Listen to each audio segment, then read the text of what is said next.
always, I'm very happy to be here. This is a topic which is very close to my heart. So I've been working on this topic for about 7 years or so. But the work that I'm going to present is the result of a TA, technical assistance that we provided to the Ministry of Finance colleagues over the summer. So a team of about 5 people came here and did this work. The details are provided in the link, and I'll be happy to share the set of slides with you after the presentation. So the objective here is to look at how one can quantify the fiscal risks from climate change. And the way we look at it is, so we start by looking at how climate is changing in Armenia, globally, and also in Armenia. And then try to see what are the impacts of that, starting with the macro impacts and also the fiscal impacts of the climate change. And for that, we need a baseline. So we developed this baseline macro fiscal projections, very simple. I think we all are aware of how that's done. And then on top of that, we lay these climate change impacts. If you like, this is going to be, if somebody is stabbed by knife so many times, and the bleeding is small, but it's continuous. That is the climate change, that the impacts that we are trying to quantify here. And then one can think about this really massive impacts, one-off, which we call discrete fiscal risks, like a dam is broken, there is landslide, mudslides, something like what happened in Pakistan, and etc. And those are some of the other fiscal risks that we try to quantify through this module that we developed. That's another way of looking at it. So these are the two aspects of the work that I'll be focusing on. I should mention that these are scenarios and not necessarily forecasts, so that needs to be taken into consideration. So let me start by saying that something which is obvious, but I'm going to focus on a number of issues which are relevant here and country specific. Armenia's climate is changing. Let me show you a few graphs.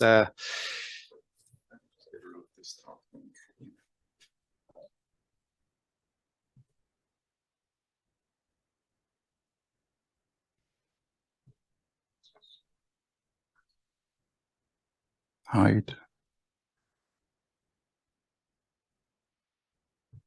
Good.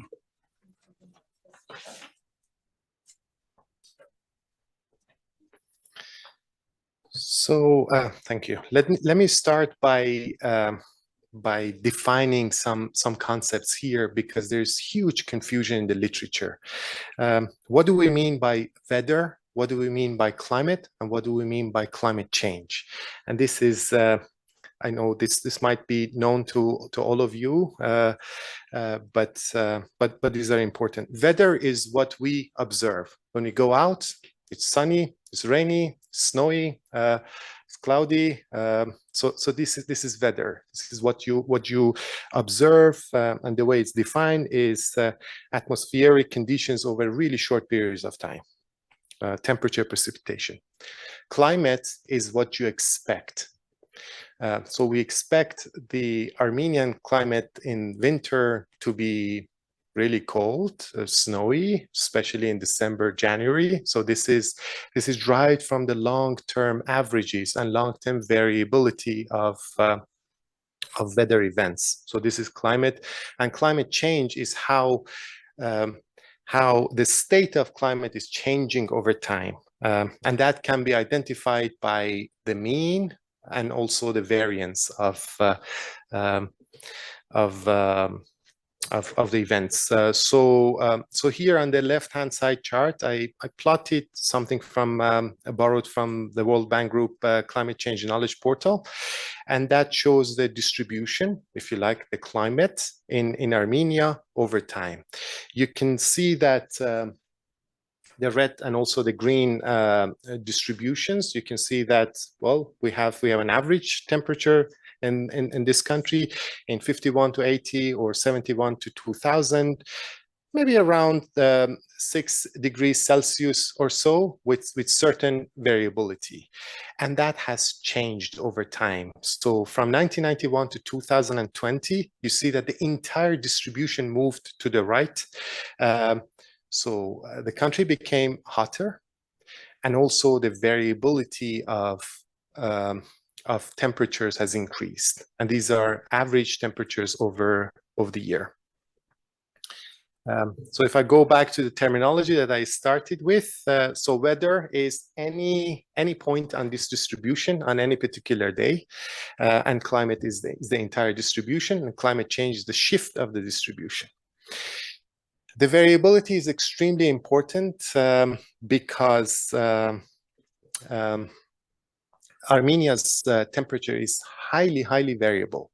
So there are only 3 countries in the world which have more temperature variability than Armenia. So I live in Vahakni. So if I jump on the car and drive up a few kilometers towards Aragats, during summer, the temperature could fall by up to 15 to 20 degrees Celsius. Just during summer moving there. So the variability is extremely important, and it creates a lot of problems when it comes to the macro impact of climate change. Just to give you a number, Armenia's temperature has increased by 1.2 degrees Celsius since 1990s, and it continues to increase. So this is the next, if it works. Okay.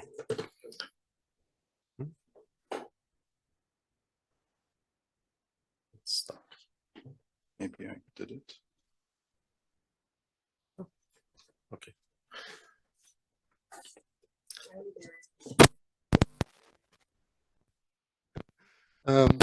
So Armenia's average temperature, these are the projections. They are going to increase over time. So they have already increased, and they are going to increase over time. Here I'm showing 2 scenarios. These are called these are based on what is called representative concentration pathways, which are the amount of concentration of greenhouse gases in the atmosphere, and they will lead to different temperature changes, and these are mostly as a result of human activity. So the 2 scenarios, RCP 2.6, is very close to the Paris Agreement. It's not necessarily that, but it is close to that. And RCP 8.5 is a high emissions scenario. Here, the shaded area shows these 40 models that translate the concentration of greenhouse gases into temperature increases, and the solid lines show the average, the mean across these models. So we can see that in under the Paris equivalent of the Paris Agreement, there's not much increase in temperature projected over the course of this century, but under the high emission scenario, temperature will increase significantly in Armenia, and it is going to increase much faster than the average of the world. So the global mean temperature is projected to increase by 3.7 degrees Celsius by the end of the century, and Armenia's is going to increase by 5.6 degrees Celsius. So Armenia is warming up much faster than the world average. Not only Armenia is warming up much faster, but it is also the variability, the volatility is increasing. Here I'm showing under the high emission scenario, RCP 8.5, how the temperature variation will be by towards the end of this century. And you can see that in summer times, the temperature is going to be almost 7 degrees Celsius higher. And in winter times, it's going to be 5 degrees Celsius higher. So again, that shows some of the variation throughout the year in Armenia, which is important. This is another area which is highly contested in the literature, whether global warming is leading into more extremes, and also the frequency of that. So there's in the IPCC reports and etc. There's a lot of emphasis on how human activity can lead to higher temperatures, higher volatility, but also more extremes. And this is something that is that we can see here. With rising temperature and volatility, Armenia could experience more climate-related disasters. And then one can go beyond that. You can also think about the health problems. You can think about the lower productivity, drought, food shortages, damage to infrastructure, disruption in supply chains, many events that could be linked to climate change. So that we've seen how the climate in Armenia is changing. Let me start. Let me discuss a little bit the macro and fiscal projections. We need to start with something. This is very basic decomposition of nominal GDP. We all know about that. So the GDP has been driven by the factors of production here, employment. You can think about also capital, but we convert everything into employment per capital use. So the changes in the population, from fertility, mortality, net immigration, and etc., participation in the labor market, and so on. I mean, that affects the GDP of the country and the productivity of the country, which is extremely important. I think that drives the real GDP, and then we can assume something about prices and the inflation targeting framework of the central bank to come up with nominal GDP. So we want to create a baseline to start with and work with. So this is our baseline. Where are we getting the numbers from? And we have to work with these long run growth projections. So the numbers are coming from the IMF World Economic Outlook, the April 22 database for historical and also projections up to 2027. And beyond that, nominal GDP, we assume, reflects the growth in prices, the GDP deflator, as I mentioned, and that is consistent with the central bank inflation targeting framework, which has an inflation target of 4%. So if you like, I mean, the 4% is built into the GDP deflator. And we assume some productivity, which Armenia is going to climb up the income ladder. So over time, the productivity is going to be on a declining trend. And then we have assumptions on employment growth, which is extremely important in Armenia, because demographics unfortunately are not very helpful in Armenia. And that gives us a number for the long run economic growth in the country. Again, trying to build a baseline. The baseline can be changed, so you can play around with that and do any baseline that you like. And how do we translate that into our fiscal projections? Again, the fiscal projections are coming from our database, April 2022 VO projections for revenues, for a primary expenditure, for interest costs, and also for the deficit, net lending or borrowing.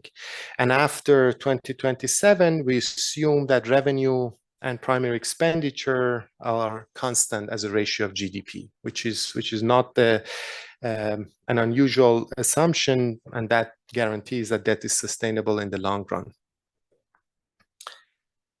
So this is how we built the baseline projections. So if you look at the revenues, the blue line, the revenues are consistent with the government objective of 25% of GDP in revenues, and primary expenditures are a little bit higher than that, which means that there will be a small deficit.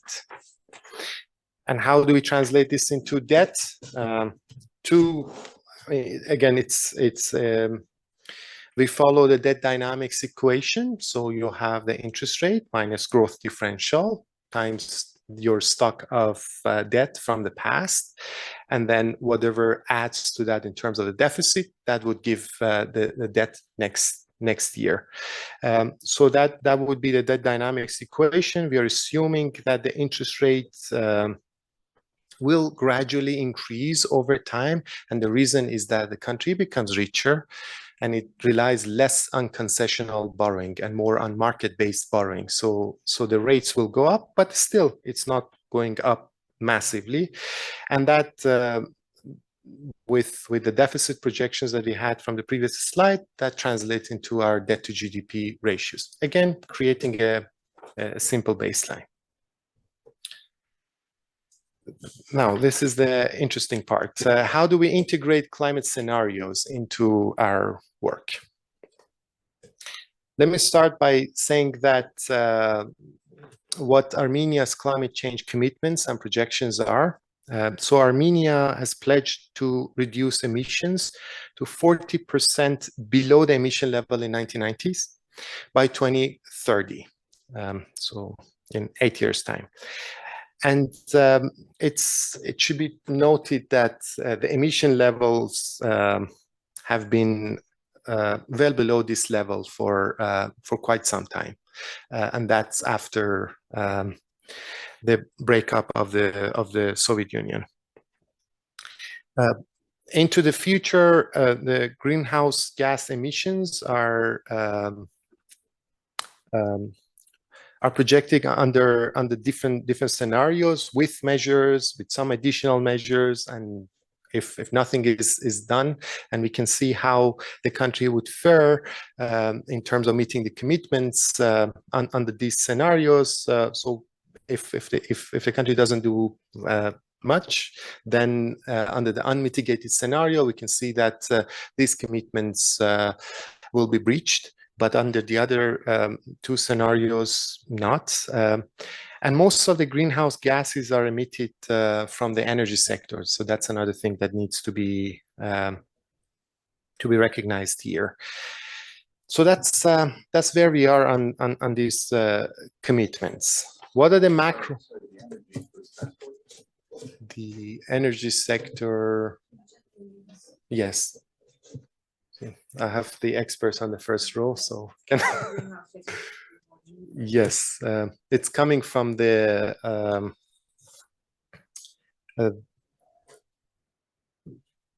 I think the two charts are from the fourth national communication, so I need to go and check the exact definition.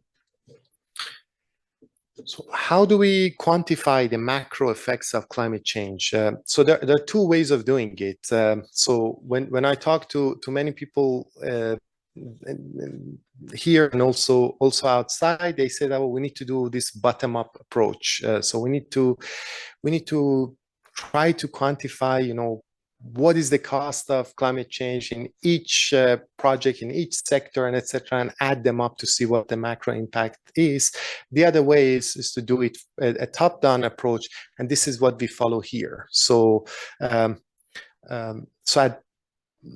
this is a caveat that the quantifications are top-down, and these are based on cross-country study rather than the study of Armenia, and then going deeper into developments in the country. But nonetheless, they're informative, and that's why at the beginning I said these are more scenarios rather than forecasts or projections. So they're coming from a paper of mine that I co-authored with 5 academics from different parts of the world. So we worked on this paper for quite some time. It got us 7 years to publish it. It's not easy, especially in this in this literature. But what we did, I mean, we first started from the historical developments across 174 countries in terms of the temperature increases, temperature variability, precipitation changes, and their variability, and then run a bunch of regressions and came up with the macro effects based on the historical episodes, and then we took on board the projections of the temperature and the variation of the temperature over time to come up with projections into the future. There are a lot of caveats here. In the future, many things might change, technology may change, and etc. So the globe might reach a tipping point, and etc. So we might not be alive to see any of these projections if the most extreme scenarios of temperature increases materialize in the future. But nonetheless, these are illustrative and could be used. So here the counterfactuals that we did into the future, we looked at the macro impact of climate change for Armenia in 2030, 2050, 2100. So that's the left-hand side chart. But also we have the results by year. So that's the right-hand side chart. Under different mitigation scenarios, RCP 2.6, which is the green line on the right-hand side chart, the Paris Agreement.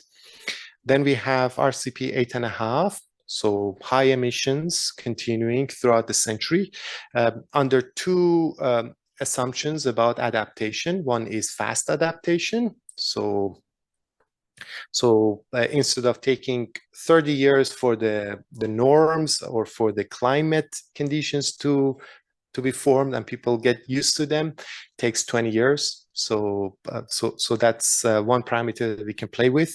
And also RCP 8.5 with high climate variability, where not only temperature increases, but also the variance of that increases in line with the temperature increase. So these are some of the scenarios, and you can see that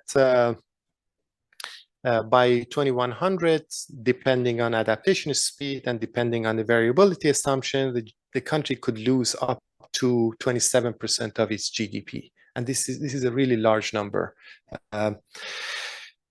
Even without climate variability, 6% of income loss by the end of this century. It's big. You can compare it to what happened during the global financial crisis and the reduction in GDP at that time.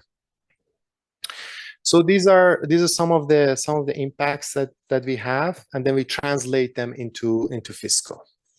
So we translate them into revenue impact. So lower GDP means that the resources will be lower for the country. So the revenues will change in line with the GDP so that the ratios are kept constant. And on primary expenditure, a lot of primary expenditure, government expenditure is rigid. So you pay for pensions, you pay for wages, you pay for healthcare, education, etc. So these are not easy to cut, and in that case, we assume that primary expenditure remain the same in nominal terms, in dram terms, and interest and debt evolve according to the debt dynamic equation. So this is what happens to some of the fiscal variables from under different scenarios. So here we focus on the baseline, which we had, the Paris, unmitigated, which is RCP 8.5, and also the volatile scenario. And you can see how the primary expenditure changes. So so here, I don't think this is going to work. Okay. So you can see the green and orange lines. So these are the primary expenditures that we have. They grow by about 1% of GDP, and the deficit widens. So that's the top right chart. You can see that, and the interest costs will go up, and debt will go up. What I'd like you to focus on is the red one, which is not only temperature increases, but also its variability increases. And in that case, you can see that debt will be unsustainable. So debt to GDP of the country could grow up to 146-45% of GDP in 50 years time. So this is a massive impact. And that's a scenario that everybody wants to avoid.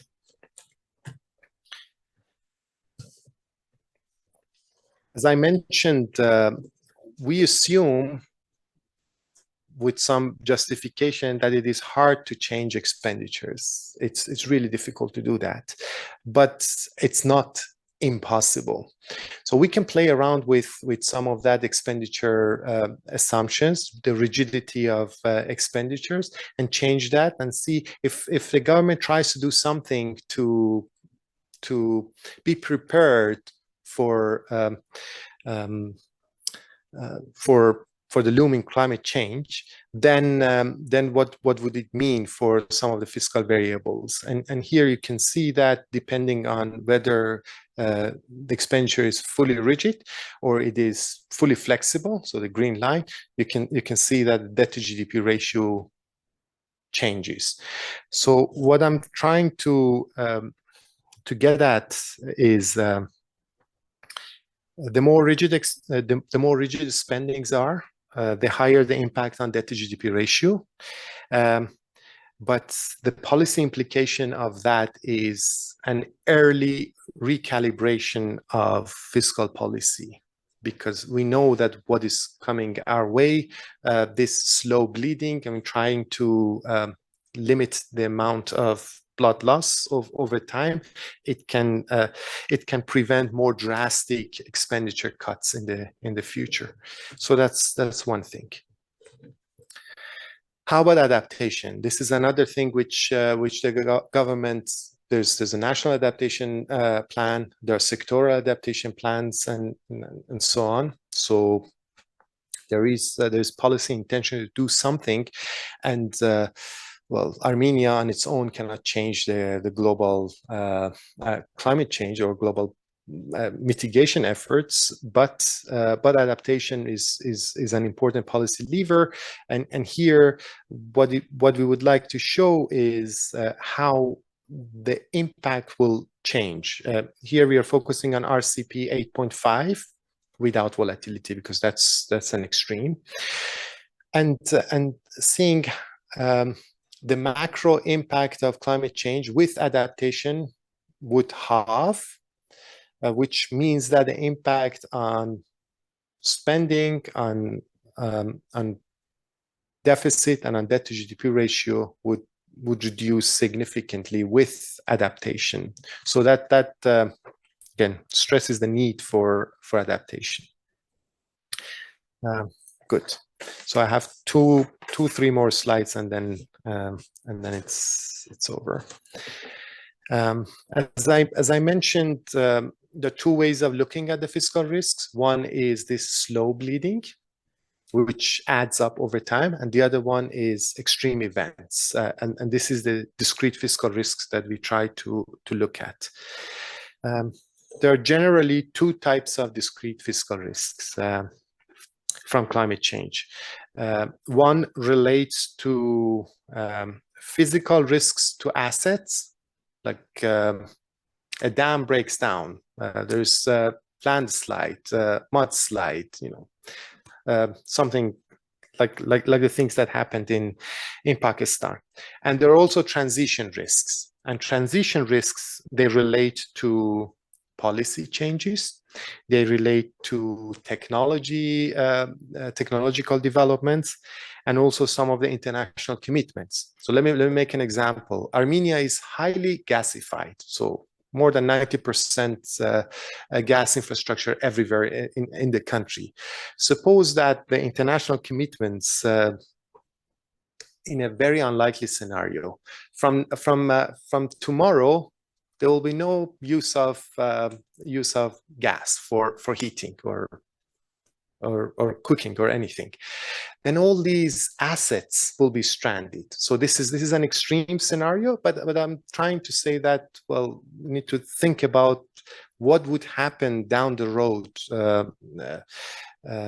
with changing in the international commitments, with changing the technology and so on. So these affect the viability of assets and also the contracts. Examples that we can look at are public-private partnerships, state-owned enterprises, the government guarantees, projects that are all, you can think about them as potential sources of discrete fiscal risks. In Armenia, SOEs and PPPs are mostly concentrated in the energy, water, and transportation sectors. So these are some of the sectors that we looked at. And here are some of the examples. Again, a lot more work needs to be done on this, and I was hoping that our Ministry of Finance colleagues will be here. They said that they would join us, but unfortunately they were not able to make it. But this is something that they are working on in particular. So you can think about the reduced water flow in rivers and lower reservoirs, increases in massive precipitation, landslide, mudslides, wildfires, extreme temperature events, and etc. They affect different sectors of the economy, from energy, water to transportation sectors. And then you can see which types of SOEs and PPPs are exposed to these risks and the size of the exposure on the last column. You can see them, and that shows some of the risks that the Ministry of Finance is facing at the moment from climate change. Okay. Let me summarize quickly, and then mention one additional slide that I discussed with Irina this morning. Climate change under certain scenarios could put Armenia on an unsustainable fiscal trajectory. But even in that worst case scenario, fiscal recalibration at an early stage can help. Adaptation helps, but adaptation is by no means a panacea. That requires global mitigation. That requires a lot of support by international community to different countries, including Armenia. In terms of what Armenia can do, the first step in our work was to document these fiscal risks with the Ministry of Finance, raise awareness about what is coming our way in the future. But there can be a lot more done, and those we put them in these buckets. So these are climate-related macro fiscal policies that the country can consider. So I started by saying how climate change is affecting growth and fiscal variables. So usually in terms of policies, we think about three groups of policies: adaptation, mitigation, and transition. On the mitigation policies, carbon pricing or proxy pricing, it doesn't necessarily have to be a carbon price, it can be some proxy pricing. They can generate some behavioral changes, climate conscious behavioral changes, no matter how small or how large they are, but everything helps in this fight that we are in. They can also generate benefits. They can raise revenues and they can help the government, but they will come at a cost. So higher fossil fuel prices, higher electricity prices will impact everybody in this country. So it is very important to recycle a big chunk of that revenue in terms of targeting transfers and in terms of help, especially to those who are most vulnerable, and that helps with generating some political acceptability for this type of policies. But this is not just one lever, policy lever. One can think about some sectoral instruments like rebates in the transport, power industry, building sectors, and also support from the broader tax system. So you don't want policies to run against each other. That's the middle bucket of policies. On transition, there is a need for public investment, a massive public investment, because it can crowd in private investment also, in order to transition to a cleaner energy system. And also it requires more coherent regulatory framework. And this is something that the central bank, for example, is working on the financial sector side. And the transition needs to be just, so it cannot come at a huge cost to the most vulnerable in the country. And adaptation, they are rightly concentrated on the national adaptation strategy and sectoral adaptation strategy. I think what is needed, the next step, is implementation of those. As I mentioned, the success of these efforts will also depend on support from outside, international financial, technological, and capacity building support. So let me stop at this stage. Thank you so much.